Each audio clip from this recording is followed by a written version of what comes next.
My aunt saw a lady in a backpack. She liked the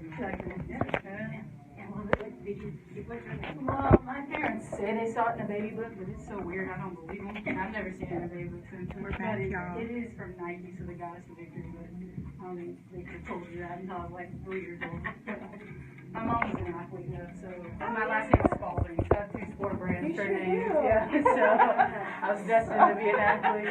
Felicity, her Instagram is Nike, Adidas, Spalding. The Adidas isn't real, but people fall for it every time. Because that's why You got 2 to 3 I mean, yeah. All right. Y'all got 2 minutes. Okay. Good morning, y'all. We're back. Something happened with the earlier link. You are joining us here on Facebook Live. You can also join us on dfwiradio.com. Please share this if you know of other folks who are able to join us. Also, I just lost my thought. It's that AGE creeping up. But I'm going to also introduce my guests, Nika and Chandra. Hey, guys. So if you follow Chandra on Facebook, go to her page, make sure she go live. Nika is not on Facebook because I don't know how is she not on Facebook. So, Here's Shantara. Flip it around. oh. I didn't even do it. So we're going to talk about race and relationships and women and friendships. So we're going to try to solve it all in about 50 minutes. So thank you for joining us. Also, please don't forget, if you want to ask questions, you can type them here. I hope that I'll be able to read them during the show, or I'll answer them later. Yeah. We don't need that phone, right? Because nobody's calling in. No, there is a phone that can call in, Okay. but I always forget the number. 214. No, it's 515. Hold on, guys. 515 604 9587. I'm going to be live, but we're The access still code. here.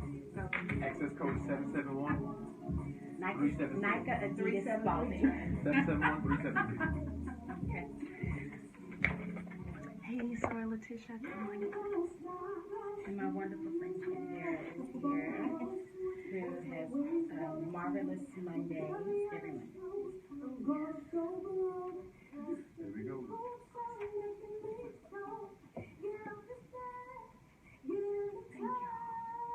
Yeah, thank you. This is like, I love it. You know I love it. thanks for sharing, Letitia. Hey, Lakeisha. Kika. Good morning. Happy birthday. I don't know why I'm whispering. It's not like,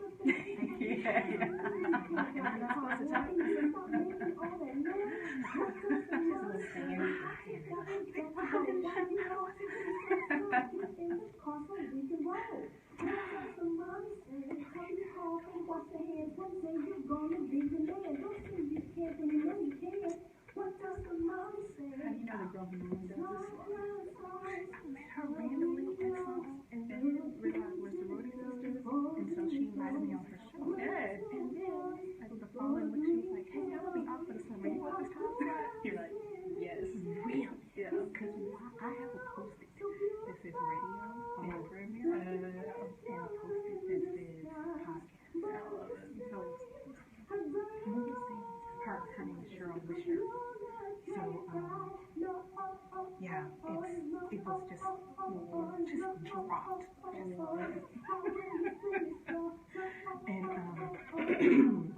That's something I hope to do. Start a podcast. We do want to have watermark. We do like once a month on Friday. So bring you guys some good. It's so great. it's amazing. Hey, Chris, good morning. At 11 a.m. Visit her at www.mocamov.com. DFWIRadio.com. Good morning. This is indeed a marvelous Monday. I'm Shantara McBride. I'm sitting in for the original Mocha Mob, Cheryl Risher. I am your host today. I am a speaker, author, educator, coach. And y'all, today, I don't even want to talk a whole bunch about me and my background because hopefully you'll find it somewhere on Facebook or whatever. But I want to go ahead and dive into our conversation because today we're going to talk about race, relationships, women, and friendships. And this is just my own way of being a part of a conversation or starting a conversation that I don't think is happening. And so before I introduce my two guests, I gotta shout out somebody really quickly. So I have on this T-shirt, and for you listening on the radio, you can't see it, but for those on Facebook Live, it says Professional Black Girl. Now, I received this as a gift, and I was so excited because I am a professional black girl. But then the other part is I got it for my birthday. My birthday was June 25th. Yay. And I received it from one of my Cali cousins, my sister friend, my sorority sister, Angela Exxon in Chicago. So I just wanted to say, Angie, thank you so, so much. I told her I was going to wear it today. I love this shirt. Oh my god. Like, it is just, oh yes, And I love it this shirt. fits. Yes, it's a fitting. Yeah. And it made me I'm kind a of little look jealous. skinny. I'm a little Let me jealous. tell you, y'all, I'm I jealous. love this shirt. So, professional black girl, that is me. So, let me go ahead and introduce my guest. I have with me in studio two women who I love dearly and who I knew could join me in this conversation. Hey, Donald, good morning. And I figured that I should bring somebody else in to talk with me because talking to myself would be weird. And then I also think just having the conversation with someone, with some folks who will also help me keep me on task and to help, I believe, our community.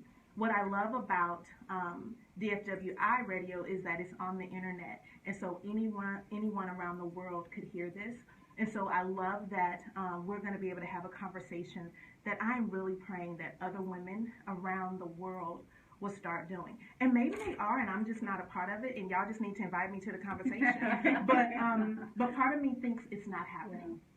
Yeah. Right? Like, I don't think it's happening. So, my first guest I'm going to introduce, her name is Nika Spalding, y'all. And she does not work for Nike, and she was not named after Nike. Yes. Yeah, yeah, right? Nika, why don't you tell us a little bit about yourself, where you're from, and all that good stuff? Yeah, so for those of you who are listening, because I think it's pertinent to the conversation, I'm white, and so I grew up originally in Oklahoma and then came to Dallas to be a part of a church here. And so I'm excited to be a part of a church called St. Jude Oak Cliff, and we are going to be launching this September. It's a church plant. And so I've been friends with Shantara for, I think, close to a year, maybe half a year, or it seems like we've been friends for longer. For a long time. But this issue of talking about race and culture is one that I know in Dallas, and I'm certain throughout this country, is one that the church and others can just no longer ignore. And so I'm excited to be a part of it. Thank you so much for being here. And then I have my tribe sister friend, someone who I feel like I've known all my life. And I know, it's been a long time. it's been more than 10 years, more than 15 years. Yes. Ooh, Chandria. It's been a long It's been a long time. Okay. So, Closer to 20. closer to 20. Praise God. So, Chandria, introduce yourself, please. And yeah. Well, I'm Chandria. I'm black. Y'all see that? I am a licensed counselor here in DFW. I'm also an author of Married for 5 Minutes, and I'm a speaker, and I love to talk, and especially about just issues that are really important to us. And this is really important to me, race and relationships, because I have a daughter, and we talk about marvelousness in her, and she's marvelous. Yes, she is. And she is running into issues already at the age of 15. So this is very close and dear to my heart that we have these discussions. Yeah. See, y'all, I told you, I just didn't bring anybody. The reason I wanted to do this is because my heart has been aching. The past year has been really hard. And it's been hard because I feel like stuff just keeps happening over and over again, and that I don't get enough time to recover. And when I say stuff, I mean there's somebody, a black person being killed. What seems to be happening more is by a white person, police or not. It's just happening. And for all of you who are going to say, yeah, but black people are killing each other as well. I know that. So I'm aching about that as well. I'm also aching because I feel like people who are in positions of power are misrepresenting leadership. And so that is really getting on my nerves. And I'm also aching because I feel like conversations are not being had with young people about how to understand all this stuff that adults are doing. And so I am aching. And so I find myself every night going to sleep either crying or with a headache or just burdened. And I believe in Christ. I believe that yes, we are supposed to give our burdens to the Lord and leave them there. And there's a good gospel song that tells us to do that. And I think I do that, but I don't always feel light the next day. And I don't know if it's just me. And so I don't want to blame one person, because I think we're really good at that, especially with the election of a new president, and people are like, all of a sudden our country just shifted. And I'm like, I don't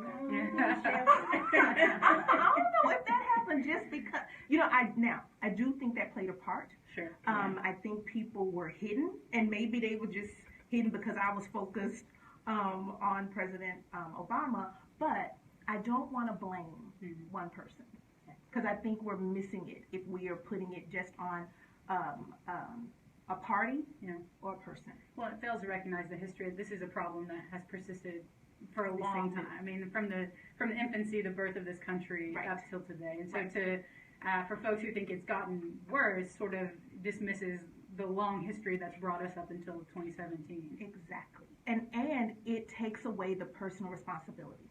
Yes. And so I wanted to just jump in and ask y'all, how did y'all grow up? Like, what was your teenage years like? Did you have a diverse group of friends? What was your life like growing up? Yeah. You want to jump in first? Sure. For many reasons, I went to about 4 different elementary schools and ended up it was pretty diverse, predominantly African American in the Houston Independent School District. And then my parents moved, so we went from an all-black neighborhood to being one of the only black families on our street and one of the few African American families in my high school. So I was kind of forced into this whole diversity thing. I had no idea. I didn't know I was different. Who told you? A few people walked up to me. They wanted to touch my skin. They had no contact with African Americans, so they wanted to touch my skin. They wanted to touch my hair, ask me a lot of different questions. It was a really good experience for me, though. As hard as that was at that age, having to be the voice of all black people at that point. I think it was good for me because I met some wonderful people, and I was introduced to a different culture I had no idea about. I had my own preconceived notions about white people, and a lot of that was blown out of the water. So during that time, I grew a lot as far as who I was culturally. I learned a lot about I had to know about my history, about myself during that time. So it was tough, but I learned a lot. So it was initially one group of people. I was around a lot of African Americans. Then I was forced to be the only. So it really created this really thirst for who I was, my history, where I came from. My parents were not the type of parents that talk badly about any group of people. So when I went there, I didn't have any, I didn't have anything against anybody, but they just didn't allow us to talk a lot bad about other cultures. So it was a good experience, but I had some issues. But you basically started off just you and your cousins. Me and my cousins. And then went to a diverse community. Yes. Okay, Nika, what about you? Yeah, so we moved around quite a bit. It's funny, we moved around quite a bit as well. But we finally landed in an area near Oklahoma City, and it was basically half black, half white school. And but it's funny when you look back on your childhood and you start sort of reflecting. What's interesting is I remember I was a nerd, so in all my advanced placement honors classes, it was me and my white friends. And then as soon as that school bell ended and I went to sports, it was me and my black friends. And there wasn't a whole lot of integration. And so looking back on that, I would have told you, I had black and white friends, and not realize, like, no. I had a pocket of white friends that I spent time with, and then a pocket of black friends. And I think, one, I'm incredibly grateful to have grown up in a more racially diverse context. But when you go to college and you start or get a job or leave your home and you sort of start talking about this experience, you realize that's not normative for a lot of folks, Right. you know, and I think I hear your experience often, you know, lots of friends that grew up in mostly white contexts and they were often the only black person, or I made a lot of friends who would tell me, I don't have a single black friend, and so they would see, you know, my Facebook page with names that they'd never heard of, and then they'd laugh, and I'd be like, that's a fairly common name, you know, and so, you know, so I remember that was such a world changer for me to realize, like, what a unique experience I had, and then also to go, but that wasn't necessarily positive that my friends weren't integrated. It wasn't positive that there was still within the school a divide, and so it's interesting how you get older, you start going, Right. oh no, that was that. Because I went to DeSoto High School, and I tell people all the time, I went to Old DeSoto. So I went to DeSoto when it was a mix of black, white. I really don't remember a lot of other. I mean, we had a few Asian Americans. We had a few Hispanic, but it really was black and white. Now DeSoto is about 98% black. Yeah, you know, right? And so I feel like going to Old DeSoto, I always think, I had a diverse group of friends. But then I think about, I was in choir and in music, and so a lot of my friends in choir music were white, and we would go on trips, and my mom used to always, you know, look around at people who were getting on the bus to go on these long trips, and they would look, because when you're sending your child somewhere on a school trip with other people, you look for somebody who looked like her, and oftentimes that was not the case, but I didn't care. I was like, we're going to sing, and so I fit in with this group. But when I think about it now as adults, there's really only one person from high school that I talk to, I would say rather frequently, who's white. And everybody else, I feel like, especially Facebook, we've kind of split. Now all the black adults are hanging with each other and all the white adults are hanging with each other. And I don't know what happened.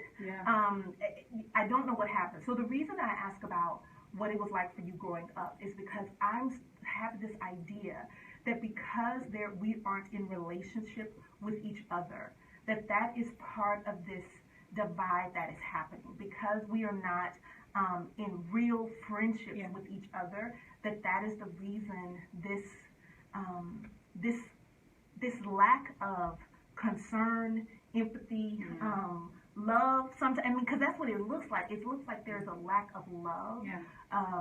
And I feel like it's because we're not in relationship. But once we get in relationship, you start having conversations. And I don't know, I'm just thinking that will help us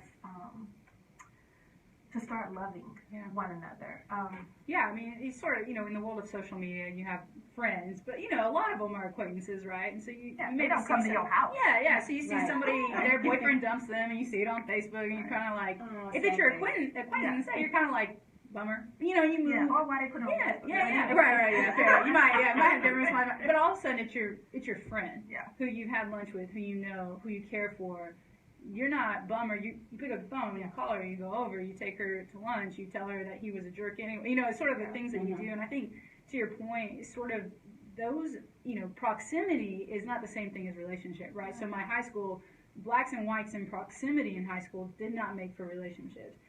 Actually having a relationship, actually having a friendship, actually getting to know each other, then I think those relationships would have persisted, like for you in DeSoto, beyond high school. And so, you know, I think about you going to bed at night and grieving. I think what your experience is grief and lament. And I think that's a healthy thing. And then to go, when you look out into this world and not see, if you only see those of your color grieving and lamenting with you, I think that's an indication that there's not real relationship there for some folks. If there isn't the empathy of, hey, I'm bothered by those news reports too. And I think the way that we get there is by having actual relationships with folks who don't look like us, so that when you hurt, I hurt. Because we all hurt for our friends, even if it doesn't affect me personally. It wasn't my boyfriend, it wasn't my thing, but if you're hurting, I love you, so I'm hurting with you. And I think with those relationships, it challenges perspective. Because I have few friends from high school that I still talk with, and I have one white friend in particular. Every now and then we have to get together and have lunch. And one day we were kind of talking about the election and talking about what was happening in the news, and she says, well, when we went to high school, we didn't have those kind of issues. And I thought to myself, really? We did not. I was like, well, and I challenged her. I said, well, go back and look at all your your photos when you all went to the lake Yeah. and when y'all hung out. I was friends with a lot of people at school, but I was never invited to their home. I was never invited out and things like that. Yeah. And for her, I mean, I love her to death. She, just her perspective Yeah. Sure. Yeah. has never been challenged. Yeah. And so with our relationship, she challenges mine as well. Yeah. I challenge hers, and that's just because of relationship. We continue to talk, and we know each other's hearts. We both love Jesus, and we really want to love each other through it, and just to know each other on a genuine level, not Real. just the acquaintance level that we Surface. talked about. Just not the surface. Yes. Hey, girl, how you doing? How are your kids? Yeah. Well, on But- that level, if you try to challenge me, suddenly I'm like, hey, we don't have Yeah, that right, right. collateral. Exactly. Like, you withdrew something Exactly. from a bank that wasn't there, and Exactly. now, but if we've got a real relationship, you can make a withdrawal and a challenge. And I'm looking at you going, hey, I know you're for me. I have Right. lots of experiences in my head where you Right. are my champion, you're for me, so okay, I need to go think about that, and I need to sit on that. And I think that's so great example that you brought up. So this brings me to present day. What do your groups of friends look like now? Because when I think about my friends now, and for those of you who don't know, I left Dallas in 98, and I moved to the East Coast, moved to DC, and was there for about 13 and a half years. Had a diverse groups of friends. When I say diverse group of friends, I mean from race to religion to socioeconomic, like just a diverse. That was the biggest gift to me, moving from Dallas to DC. And then I left there and moved to the Bay Area, moved to California, which again just opened up a whole new level of friendships. And when I say friendships, I mean real people who I'm in a relationship with. Like my roommate in California was white. This was not, just I saw her like once a week.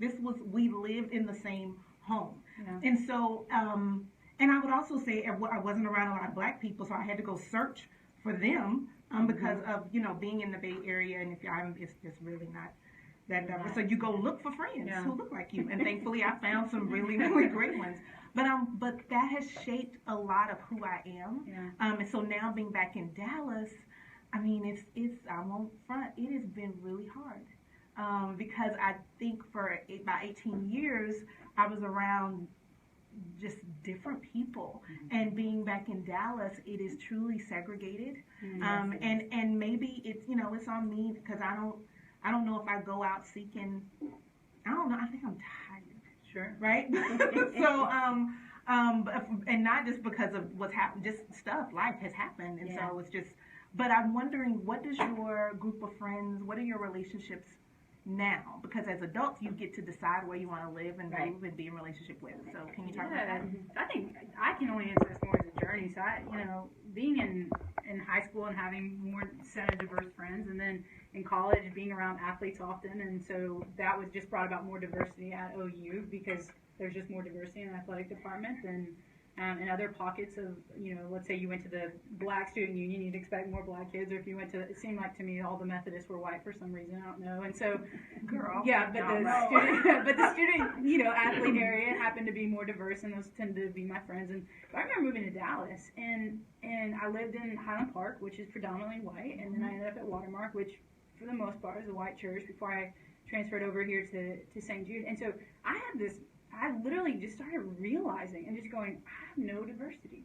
And then going, why do I have no diversity? And frankly, it's just easier to make friends with those around you. Yes. And so then the question became, if is diversity something that someone should value? And that became the question that I had to answer of, is it a bad thing to have all white friends? And I suddenly just kept going, I think as a minister of the gospel and somebody who says, I think it matters that diversity in heaven is something that will be celebrated, should I go looking for that here? And overwhelmingly the answer to me just kept becoming yes, because I'm missing something.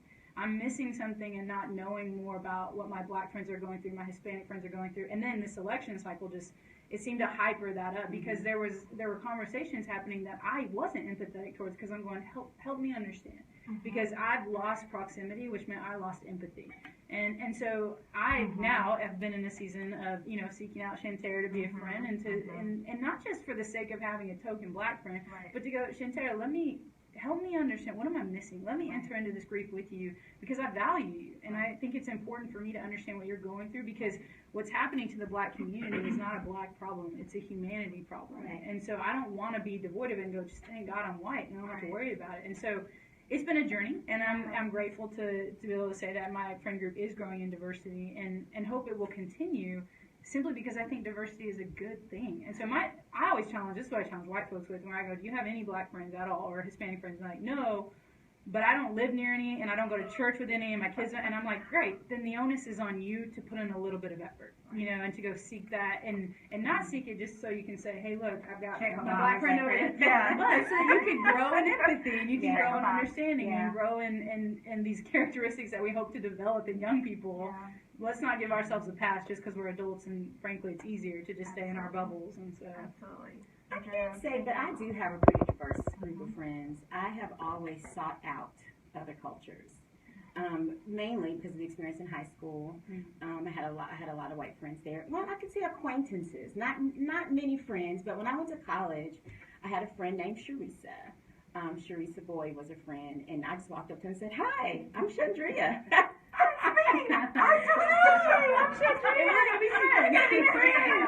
And it ended up, we are great friends. We ended up being really great friends, and she invited me to her home. And I remember when I first met her family, and it's all white family, and they embraced me. And I never felt, I can't say that was one experience I never felt, they never treated me like you're the Black girl that we know. Right. That was never, I felt completely loved and accepted. It was never really an issue of that. So Sharisa was my first white friend that I just kind of dove into her life, and she dove into she came home with me. She met my family. They all loved her. And then I guess I can say now it's pretty diverse. I have Hispanic friends and white friends and some Asian friends I haven't talked to in a while. But now I can say I do, mainly because I've always sought out relationships. And having children, Yes. now I want them to be able to function in any circle, any group of people, and be comfortable in who they are, regardless of who you're in a relationship with. Right. So yeah, I can say that my family is pretty diverse. See, that is my concern, right? And when I think about my cousins who are not around a lot of people who don't look like them, and by 13 or 14, I was in DeSoto, so I was around people who didn't look like me. Now that doesn't mean that the friends who came over to my house were not Black, or the friends that I went to weren't Black, but it was still, you were in school with people who didn't look like Right. you. But now, because of the way I think our neighborhoods are set up, we are not intentionally around people who don't look like us. And I feel like that is one of the biggest issues concerning our communities today, is that we're not in relationship, and so therefore when something happens, it's their fault.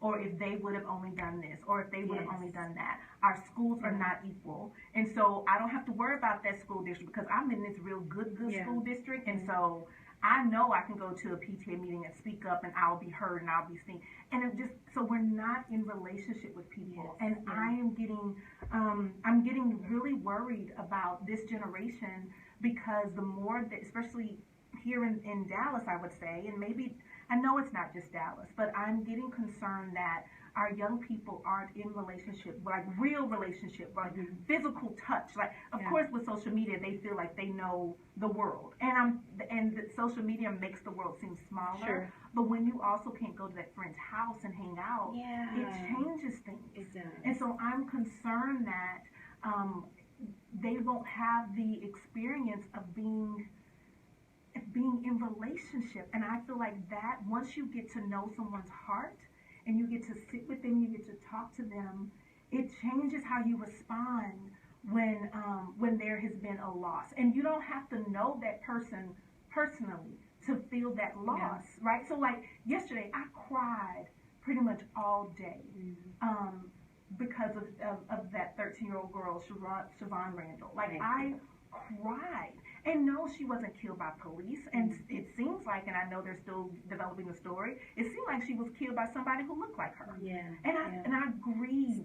Still, right. Why should we have to? I think to that point, we shouldn't. When the news report flashes and any human life is taken, your hope is that people would go, that's sad.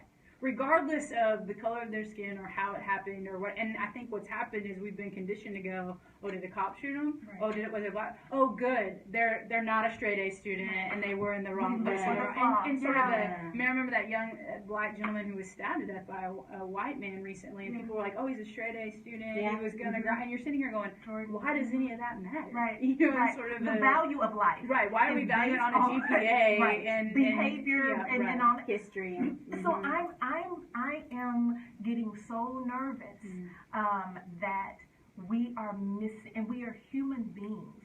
And if we call ourselves Christians, how are we so separated when it comes to how we value life? Yeah. Because that's where it comes down to. We have decided certain lives have value and certain lives don't. Right. We have decided that certain people get to be heard, because I believe everyone has a voice, but only certain people are heard. And so when we are deciding who gets to be heard and who doesn't, we are making a decision on worth. And I am so nervous that someone is going to look at my 13-year-old cousin or my 19-year-old cousin. yes. And decide, even for my 4-year-old godson, my 7 and 4-year-old goddaughters, and decide that they don't have value. Yeah. You know, and I'm thinking, but I know people who know me, Yeah. and so I mean, y'all know me. So are my cousins and my godchildren gonna need a good paragraph in order, you know, to show value, to Well, show and worth? I mean, you know, who among us wants that to be the reason why? I mean, we're trying to teach always that value is inherent because you bear the image of a God who loves you. And so to take that away, suddenly we're preaching something that hopefully we don't believe in, that value can be earned. And so suddenly, how much do you have to earn to be worth lamenting when your life is taken? And so I think one of the things, millennials are a really interesting group. 11% of them have an immigrant parent, at least one immigrant parent, right? So the generation below us is going to be one of the most diverse generations this country has ever seen. Yes. And what's interesting is they're looking above them to sort of my generation and older and going, why are you guys not diverse? Yes. Why are you guys not So sharing the stupid. power? Why are you right? And so sort of going, what are they going to do with it? And what we've taught them is what I'm fearful of. They might be the generation that teaches us what it's supposed to be like. I mean, that might be where they go, hey, all that stuff that y'all were doing, it's wrong. Right. Yeah. You know, as a parent of two teenagers and a 10-year-old, I can say that a lot of it, parents aren't teaching. No one's saying anything. They're not saying anything. They're not saying this is wrong or we shouldn't value one person's life over the other. No one's saying anything. Yeah. I don't know if it's a level they're just uncomfortable or there's not a lot of information that they know themselves. They don't know history themselves. But what kind of history does it take to know that that person's life is important? We don't need a history lesson for that. But I think grief and lament are difficult emotions for people to hold on to. And so I think a natural human tendency is to go, walls, poof, Yeah.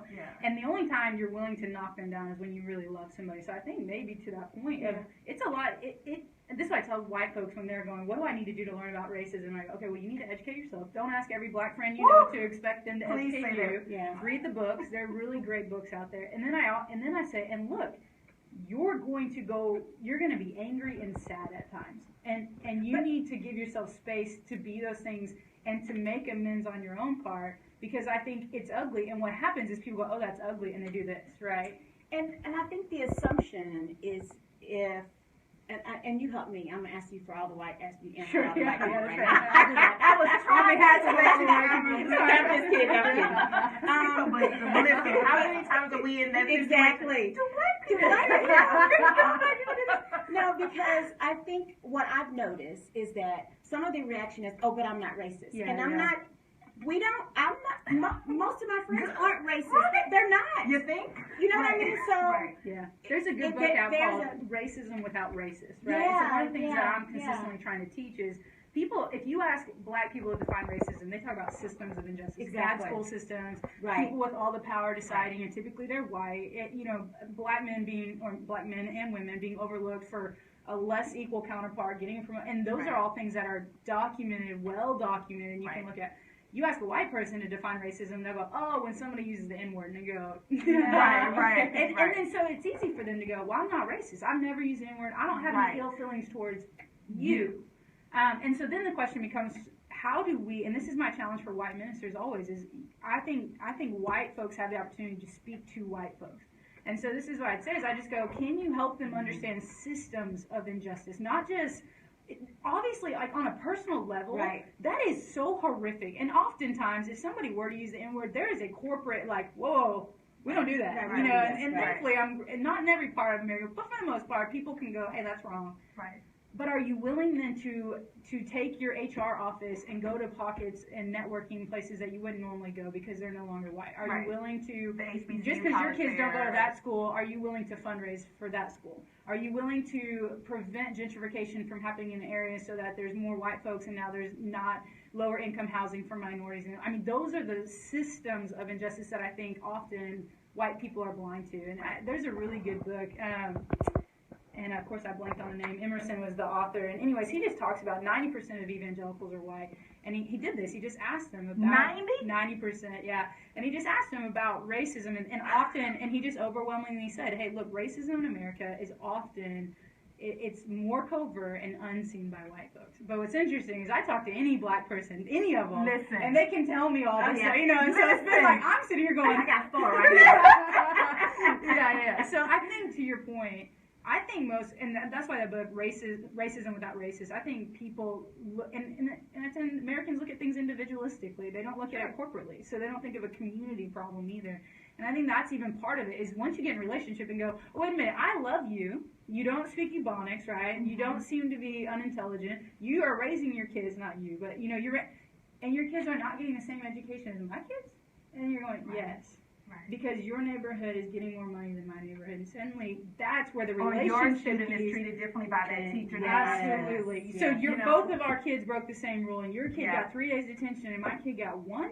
And, Or and- my kid got suspended. Right. And Because if we look at statistics, Right, black that's and the- brown kids are getting suspended Absolutely. more than white kids. Yes. You know what I mean? So Yes. it is this, Mhm. it's this idea that we can be in the same space you know, and still be treated yeah. differently. Yeah. I want to touch on something about that 90%. The church. And Chandria and I have had this conversation. I am really disappointed in the church. I'm really disappointed in, and let me pull that back. I'm really disappointed by the lack of response from the church, and specifically, I'm really disappointed at the lack of response to black and brown people being killed, to our neighborhoods being so different. I'm really disappointed in the lack of response from large churches, specifically with pastors who are white. Yeah. I'm probably not going to ever be invited.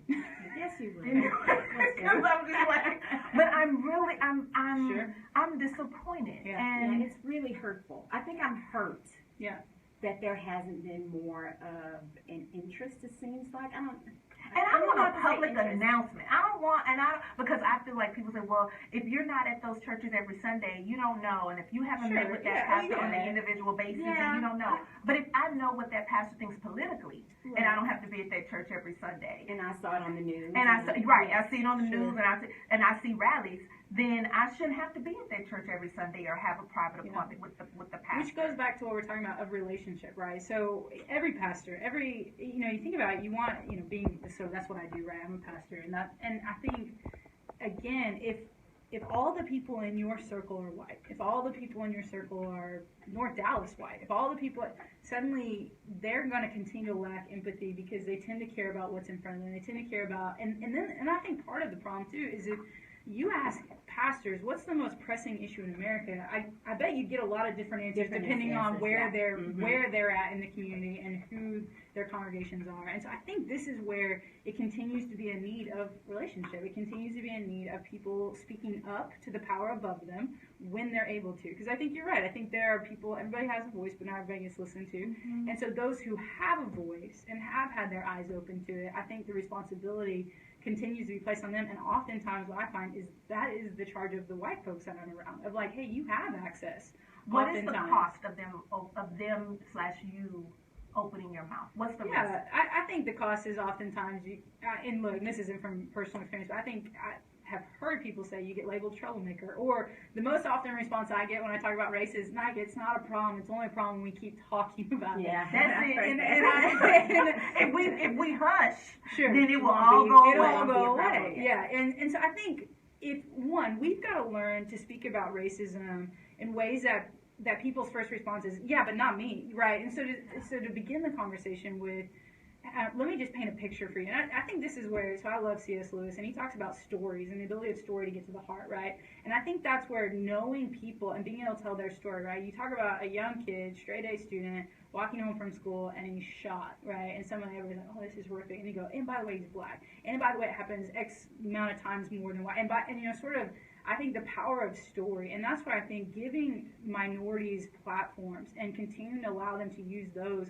to voice their experience. And so that's one of the things that I tried to do when I was at Watermark. I had black friends that I bring up and I go, hey, tell us just a normal experience of your day to day. And so a couple black women were like, well, you know when you get followed in the grocery store? And I'm like, wait, what? Yeah. I've never been followed in the grocery store. And they all, you know, all my black friends in that room at the time were like, oh yeah. And so suddenly I'm going, okay, this is a really helpful story to hear, because the white women trust you and know you, and they're mad now that you're getting followed. So that story was really helpful. And so I think we've got to continue to make space for people to tell their stories, and then white people, frankly, have to believe the story. Chandria, do you want to tell your story? I do, however, I do. And I think that's one of the things that African Americans that we kind of have to need to adjust to, because we do need to tell our stories, and we don't need to get offended every time someone white says, well, how does it feel to be black? Or and you get that, oh my God, again. Or are you However. sure that's because you were black? Yes. So when I tell white people, I go, take that out of your vocabulary. Just stop. Just Yes. take it out. Yes, but Yeah. I think I don't mind telling my story, because I think that the Lord has surrounded me with people of different cultures, so I can tell my story. Yeah. So I can, at least give some kind of insight and help them gain some kind of empathy to my experience. So, but I want it to be my story. Yeah. Like she said, don't say, are you sure it's because you're black, or are you sure? I've never heard of that. Because some people think if they haven't experienced it, it's not real. Or, well, that doesn't happen. Well, yes, it does. I mentioned my daughter earlier. She is in high school now, and she's had some experience where she had a little group of girls, and she was the only little black girl, and she had 3 little white friends, and they were really, really good friends. But now in high school, It switches. Switch. Now they say hi to her, I know, but they're not hanging but out. they don't hang out my with her. heart is aching. And so for her, she feels like dropped. They dropped me off when I got to high school. Now I'm here, and she says, Mom, there's this group, there's the white girl group. Absolutely, it's national lunchtime. Yes, and to the point where they moved her backpack and put her backpack over and said, you're not welcome over here, right? And the girl that she thought that would defend her didn't, her friend. So we've had a lot of conversations on how to maneuver through all of Did that. she talk to them about the why? Have they had a moment to even define the shift? No, because from our conversation, she feel like they don't even notice. They don't even acknowledge that there has been shift, because they are still friends. They're like, hey girl, How you doing? Out. Yeah. So for her, she's feeling left out, and for them, they feel like the relationship hasn't changed. Sure. Yeah. But that is the piece that, and that's the piece that I wonder, because we're not talking to young people Right. about I how mean, to navigate these How do we waters. expect? I mean, they're 15-year-olds, right? They've Absolutely. got, rocks Yes. for brains for the most part. Yes. And Right. they're going through puberty, and they're not. And it's about them, and it's these survival. 3 girls are like, I want to be popular, I want to be cool, Yes. I want to. And they're great girls. course, They're absolutely, great yeah. girls. Yeah. But And there's a shift. but It's a there's bigger a school, shift. a bigger place, Yes. and if they're Because society watching, hasn't told them diversity is important. Because society Yes. hasn't told you that friendship, regardless of the color of your skin, is valuable. Yeah. Because they haven't told you that relationships are worth fighting for. And so suddenly you're going, we're failing young people. I mean, and that's that Yes. becomes the That is so, why. So I look at that and I go, I don't expect 15-year-olds to figure this out, right? You hope But for as better, a parent, right. I have to sit down Right. and say, they love you, honey. Yeah. You know, and you love them. And she giving you the side eye. 'Cause I don't know if I would believe you. Well, I think she believes me, but she's afraid of the rejection. Sure. So she's not gonna move forward too much. Right. And she embraces them when they come to her. You know, they talk and they laugh and you know and things like that. So she would never turn them away. Right. But I think, like to your question, you know, would she have that conversation with them? She's 15 now. She's not gonna have that Absolutely not. conversation. And No. they're not going to initiate it either. Like, okay, we know we've shifted. And so let us explain to you why. Right? Like, Yeah. no one, but it's also not modeled. Yeah. Right? And so I'm Right. wondering, I mean, no, I'm not going to call them and say, hey, y'all, I would love to have a conversation. I probably will do that. But because it's not modeled, Yeah. they don't know how to do it. And in my head, especially when I think about adolescence and the survival that it takes to get through adolescence, part of the survival is you just adjust. Yeah. And just like Yeah. your daughter, she's not going to ask too many questions. Those 3 girls are not going to do extra explaining. We're just adjusting. Yeah. But if we don't model for them, or at least bring them to the table to have this dialogue, they're going to grow up to be adult women who may do the same thing. And so then we have this cycle that continues. So we're going to run out of time soon, and I'm always get into this place. I want to know if you could speak a little bit about how you maintain your not sanity, but how do you maintain this desire to be intentional about relationships, especially because again, it's exhausting. Yeah. It is Yeah.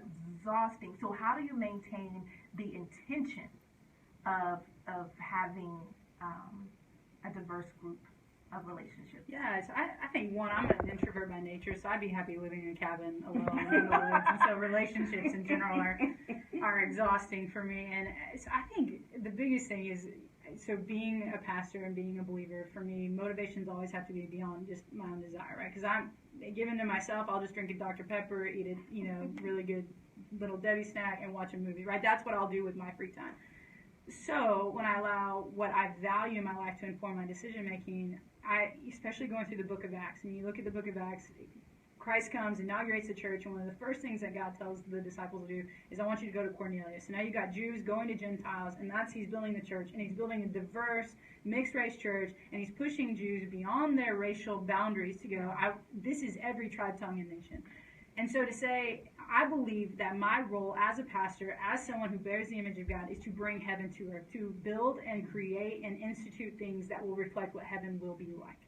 And so part of that is, if I do not have diversity in my life, I am failing to image heaven in some ways. And so for me, it's a motivation beyond myself and just going, how can I begin to build structures that are just? And part of justness is removing power structures that shouldn't be there. And part of it is giving voices to people who need it, to bring up the oppressed wherever they may be, to bring down the lofty wherever they may be, and to continue to reflect something that is the ideal when we someday hear that trumpet where God takes us home. And so that's for me what continues to and then frankly, I just love you. And so I think that's what people find is, I'm like, I think you might enjoy people of different cultures because they bring something that you're like, oh, I was missing that, and I love that. Definitely flavor. Yeah. Andrea, how do you maintain your intention? I think I constantly remind myself that all of us deserve death and hell. That's what we all deserve.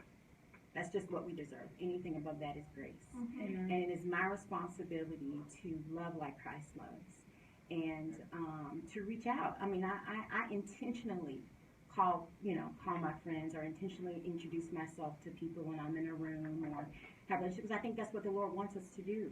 I think He wants us to do that. Like she said, He created all of us. Not one more important than the other.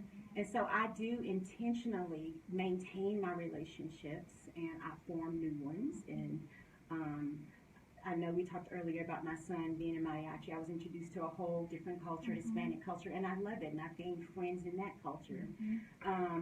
but it is something that it's important to me that my children see how I maneuver through this life and how I can get along with any culture, and that I can be empathic, and I can be open, and I can form those relationships and maintain them.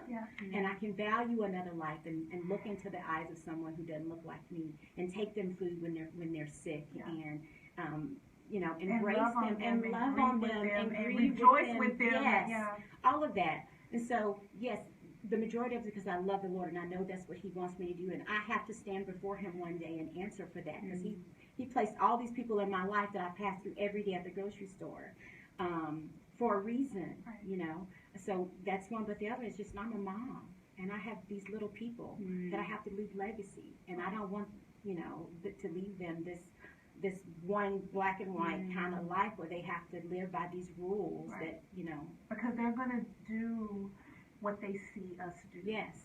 And then they may not. I mean, but they're gonna do the good or the bad. And if they, I think young people are awesome, and that they have this way of even doing stuff that isn't modeled. Yes. That's really, Wonderful. really good, Wonderful. right? Yes. But how great would it also be if they're able to model the good that We they put tools see. in their toolbox and help them build even bigger. Right, and just to even hunger for it, and not just hunger for the entertainment.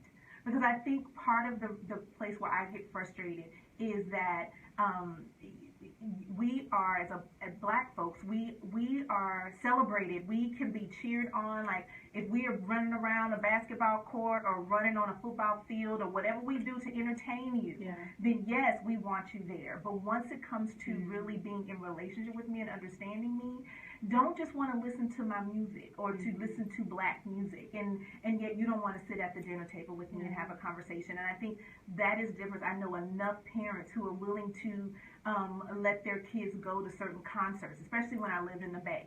And I was an assistant principal, and the kids would come back from school after a weekend. I'm like, why you got a Lil Wayne t-shirt? It ain't nothing. You have nothing in common with Lil Wayne. Like, I mean, not even a little bit. Money. Not even a little bit. I would say money. Right. But you didn't even earn that yourself. But how you got a Lil Wayne t-shirt? Oh, I was at the concert. Really? So then I'm looking like, so y'all were able to go to Lil Wayne and cheer on Lil Wayne and be at Lil Wayne's concert and I cannot name any current people. But yet when it comes to being in a relationship and really knowing me as a person, you don't know me through Lil Wayne. You don't know me through anybody Lil. Like nothing in my life. Nothing in my life that will make you think you know me by listening to anybody. So as much as you think you relate, because I heard that new song, but no, not me. So I think we have to, in order to bridge this gap, it has to go from entertainment or athletics to really sitting down and being in relationship with each other. And I dare to say beyond race. The conversation has to be more. It ain't just I just want to know you. Yes. Just how's your day? How's my day? Yes. What do you fear? What do you love? What do you care for? Because I think that's part of the fear is that people are thinking, well, I don't know enough about Black history, or I don't know enough about. I might say something embarrassing. I might say, and then well, that's what relationships do. I mean, you push through. Yeah. As an African American, I say, well, I don't feel like I don't want. I'm tired. I don't want to be around white people. They're gonna ask me all kind of. And I don't want to talk about it. I don't want to talk about being Black today. I don't want to talk about it. But we got to get past that as well. We have to be able to be willing to reach out as well. Yeah, our Bible and tell the story. Because I mean, there are times I'm like, I don't want to talk about it. But then there's healing in that. Yeah. Because you push through the barrier. Because if we don't, and you take it. Sure. I mean, you don't have to be an everyday thing. Yeah.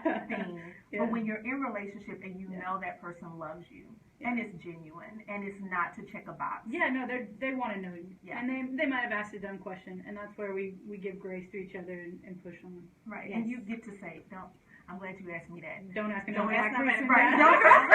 Don't say that to anybody else. Don't do that. Don't do that. I love you. I'm gonna answer your question. But let's end it right here. Don't do that again.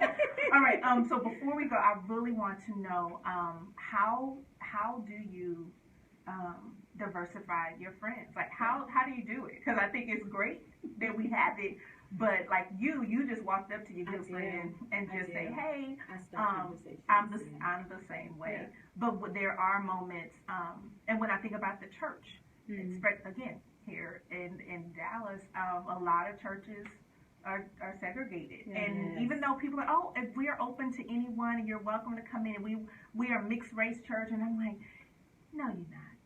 You're not. And for me, if and I'm trying not to be this way, if my pastor doesn't look like me, do you still understand some of the things that I'm going through? Sure. And it should be bigger than that. But again, Yeah. when I'm looking at these rallies Yeah. and the Yeah. platforms, it's different. Yeah. So how do we? Yes, I think for those who are in the majority culture, like myself, I think we have to be willing to step into the minority culture. So I think we want people to come to us, and I think, one of the things I have noticed is, especially when I was at Watermark, so many of my black friends there were like, hey, I give up part of my blackness to be a part of it, but I believe that's what God's calling me to do. And I think what a noble and gracious thing to do.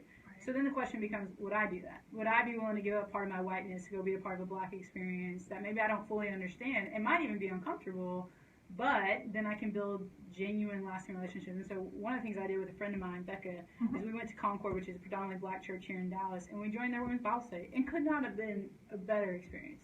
And graciously accepted and welcomed and all that, and just going, I ask my women every week on Wednesdays and Thursdays to step in and see only white teachers teach them, have only white leaders lead them, and to be a part of the music that's predominantly going to be white people music, and they're willing to do that.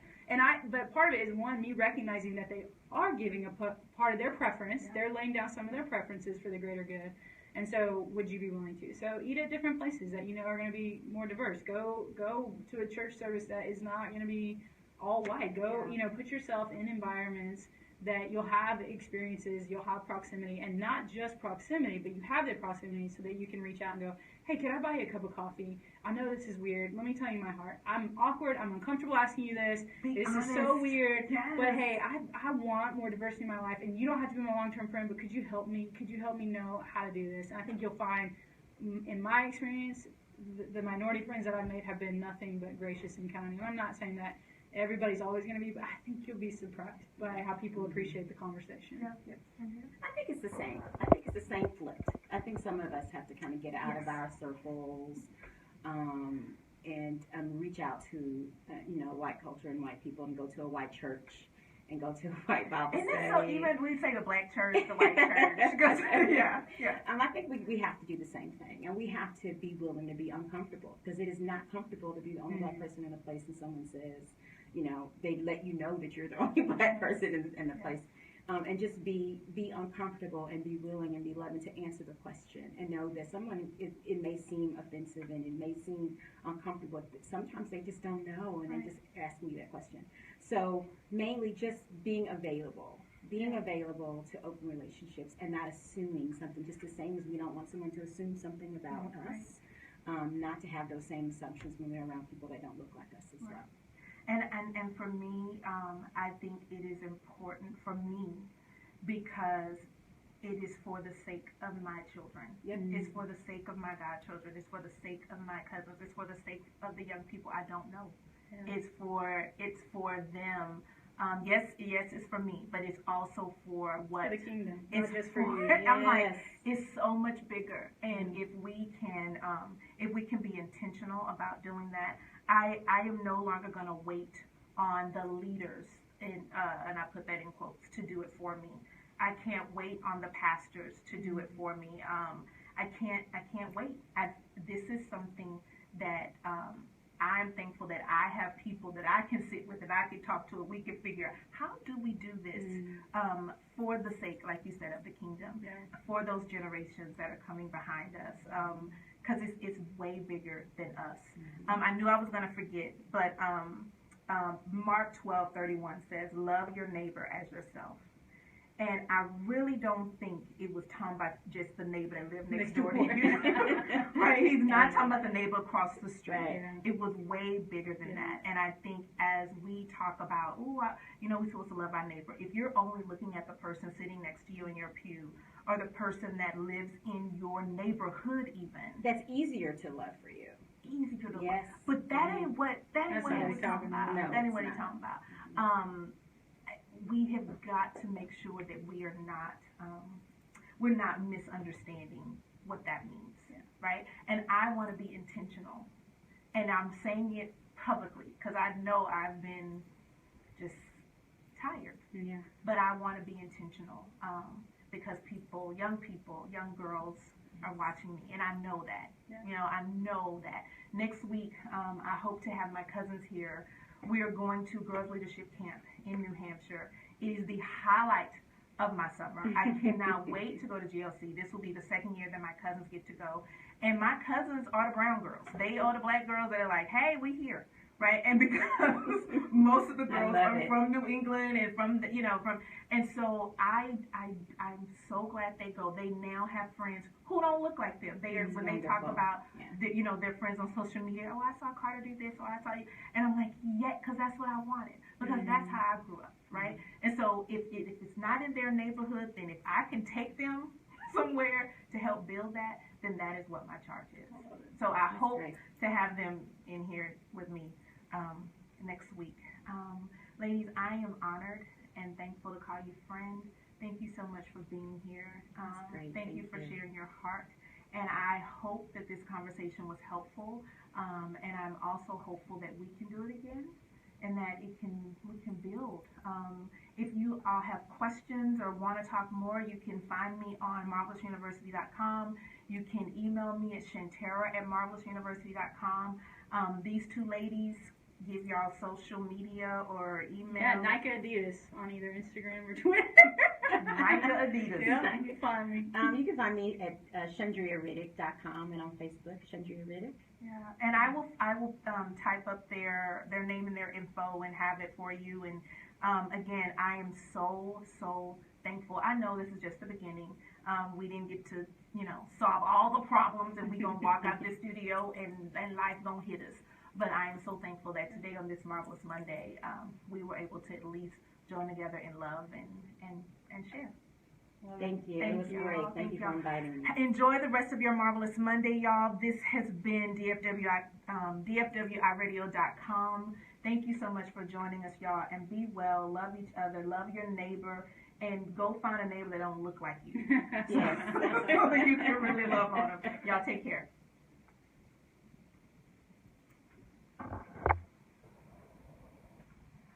Doesn't she sound like a natural? Yes. Oh, I don't gas anybody. You sound like a show host. Yeah, you could do this for sure. Yes, you could do it. You could do it, Shanny. Okay. That was awesome. Y'all, Facebook Live, thank y'all so much for joining the discussion. I will make sure to type up some notes. Y'all have truly blessed my heart. Hopefully y'all were blessed by the conversation. Holla!